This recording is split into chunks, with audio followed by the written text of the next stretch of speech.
32,000 শিক্ষক বাতিল, আজ ভাগ্য নির্ধারণ। আজকে হাইকোর্টে রয়েছে এর শুনানি।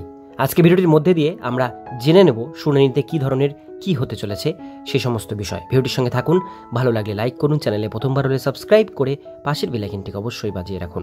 তো চলুন ভিডিওটিকে শুরু করা যাক। কলকাতা হাইকোর্টে আজ 14ই জুলাই 32,000 প্রাথমিক শিক্ষকের চাকরি বাতিল মামলার শুনানি হতে চলেছে। মাননীয় বিচারপতি তপব্রত চক্রবর্তী এবং ঋতব্রত কুমার মিত্রের ডিভিশন বেঞ্চে এই মামলার শুনানি হবে। কোর্ট নম্বর 11-তে দুপুর 2টোর সময় এই মামলাটি শুনানির জন্য লিস্টেড হয়েছে। এই মামলাটি শুধুমাত্র 32,000 শিক্ষকের ভবিষ্যৎ নির্ধারণ করবে না, বরং রাজ্যের শিক্ষা ব্যবস্থার উপরও এর গভীর প্রভাব ফেলবে। মামলার প্রেক্ষাপট: 2014 সালে টেট পরীক্ষার ভিত্তিতে 2016 সালে এই 32,000 শিক্ষককে নিয়োগ করা হয়েছিল, কিন্তু পরবর্তীকালে এই নিয়োগ প্রক্রিয়ায় দুর্নীতির অভিযোগ ওঠে। একাধিক মামলাকারী অভিযোগ অ্যাপটিটিউড টেস্ট না নিয়েই এবং সংরক্ষণ নীতি না মেনেই এই নিয়োগ করা হয়েছে।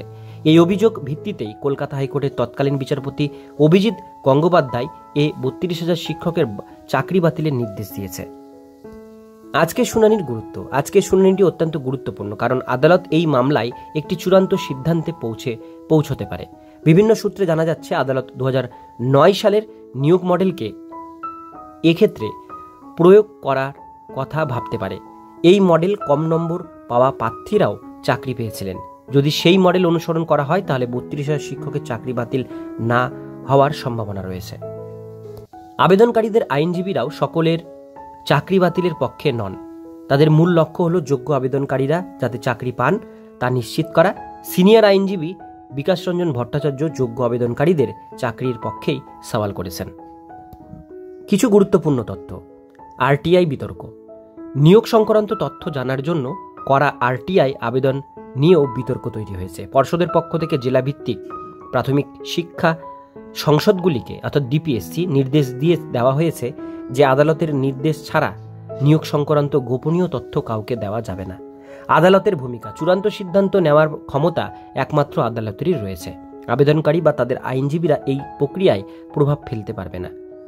আদালতের মূল লক্ষ্য হলো এই মামলার একটি স্থায়ী সমাধান করা, যাতে আর সুপ্রিম কোর্টে আবেদন করার প্রয়োজন না হয়। পর্ষদের ভূমিকা: আদালতের সিদ্ধান্তকে মেনে নেওয়া পর্ষদের জন্য অত্যন্ত জরুরি। এর আগের 26,000 চাকরি বাতিলের ক্ষেত্রে পর্ষদের অসহযোগিতার কারণে পুরো প্রক্রিয়াটি আরও জটিল হয়ে উঠেছিল।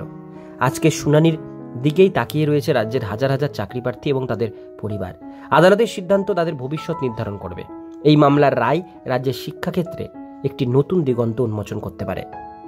পরবর্তী আপডেটের জন্য আমাদের চ্যানেলটির উপর লক্ষ্য রাখুন, চ্যানেলটিকে সাবস্ক্রাইব করে পাশের বেল আইকনটিকে অবশ্যই বাজিয়ে রাখুন।